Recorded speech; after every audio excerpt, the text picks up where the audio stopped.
रूस पर बाइडेन ने बड़ा हमला किया है। रूस के रेफरेंडम को कभी मान्यता नहीं मिलेगी, यह कहा है अमेरिकी प्रेसिडेंट ने। हम रूस पर और कड़े प्रतिबंध लगाएंगे। एक बड़ा मशहूर डायलॉग है, तारीख पर तारीख, तारीख पर तारीख। उसी तरह सैंक्शन पर सैंक्शन, सैंक्शन पर सैंक्शन, लेकिन ये सैंक्शन रूस को रोक नहीं पा रहे हैं। कहा गया कि सैंक्शन का असर आने वाले दिनों में दिखेगा। 7 महीने इस वॉर को हो गए हैं, लेकिन रूस और ज्यादा तेजी से अपने आप को मोबिलाइज कर रहा है। अब तो पार्शियल मोबिलाइजेशन की बात कर दी है उसने, और यहां तक कि अब उसके मिलिट्री ऑफिसर, पूर्व मिलिट्री ऑफिसर न्यूक्लियर अटैक तक की धमकी दे रहे हैं। तो सवाल यह है कि बाइडेन सैंक्शन लगाकर रूस को क्या रोक पाएंगे? उन्होंने 5000 सैंक्शन लगाए हैं, आप 6000 लगा दीजिए, आप 7000 लगा दीजिए, लेकिन रूस तो कर रहा है जो उसको करना है। फिर कैसे रोका जाए रूस को?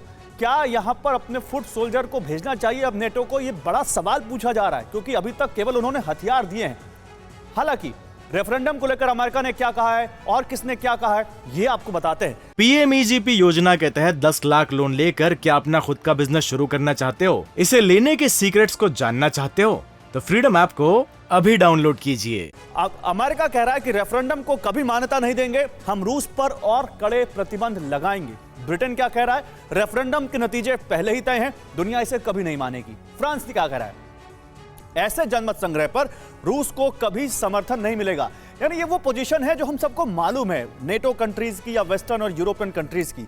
हर तरीके से अंतर्राष्ट्रीय कानूनों का उल्लंघन कर रहा है रूस, ये स्विट्जरलैंड ने कहा है। जर्मनी का भी यही इसी लाइन पर रिएक्शन है। रूस के अवैध रेफरेंडम को हम कभी मान्यता नहीं देंगे। अब नेटो का एक कलेक्टिव क्या यहां पर रिएक्शन है वो देखिए। रूस के फर्जी रेफरेंडम प्लान पर सबको तैयार रहना होगा, ये नेटो ने कहा है। सवाल यह है कि ये तो हम सब जानते हैं, इसमें अलग क्या है? पुतिन ये सब जानते हैं, लेकिन उसके बावजूद प्रोफेसर संजय भारद्वाज, आपसे ही सवाल लेता हूं, ये लड़ाई हुई ही थी शुरू जब उन्होंने डोनेट्स्क और लुहांस्क को अलग देश का दर्जा दिया था। आज जो ज़ैपोरिजिया और खेरसौन में भी रेफरेंडम करा रहे हैं, तो कहीं ना कहीं यूक्रेन के हाथ से एक वो ऐसा हिस्सा ले रहे हैं जो यूक्रेन के लिए बड़ा जख्म रहेगा। और कहीं ना कहीं वो जो लैंडलॉक कंट्री की बात हो रही है, यूक्रेन को और बड़े मुद्दों में फंसा के रख देगा रशिया इस रेफरेंडम के बाद। निश्चित रूप से देखिए, जो क्षेत्र आज रशिया के कब्जे में है, जो ईस्टर्न और सदर्न पार्ट हैं, कुछ लगभग 15% का क्षेत्र है जो आज रूस के कब्जे में, रूस की सेना के कब्जे में है। तो वो तो निश्चित रूप से रूस उस पर कब्जा करना चाहता, आगे बढ़ना चाहता था। वहाँ पे रूस को सफलता नहीं मिल पा रही जितनी सफलता, और उसमें अपने आप को इंश्योर कर रहा है कि ये क्षेत्र रहे और बाद में आप यूक्रेन को आप आगे बढ़ते रहें यूक्रेन में। लेकिन कई तरीके के दूसरे प्रेशर्स भी रूस पे आ रहे हैं, खासकर जो यूरेशिया रीजन है उसमें आपस में बहुत कॉन्फ्लिक्ट। एक जो पहले अमेरिका से यूरेशिया रीजन डरता था, आज रूस से डरने लगा। आप देखिए कि ताजिकिस्तान और किर्गिस्तान के बीच में कॉन्फ्लिक्ट हो गया। आप देखिए कि आर्मेनिया और अजरबैजान के बीच कॉन्फ्लिक्ट हो गया।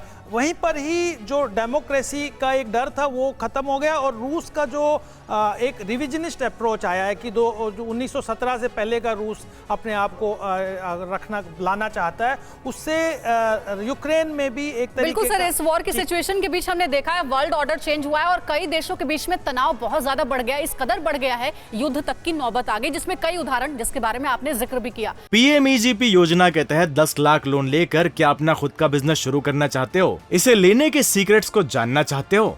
तो फ्रीडम ऐप को अभी डाउनलोड कीजिए।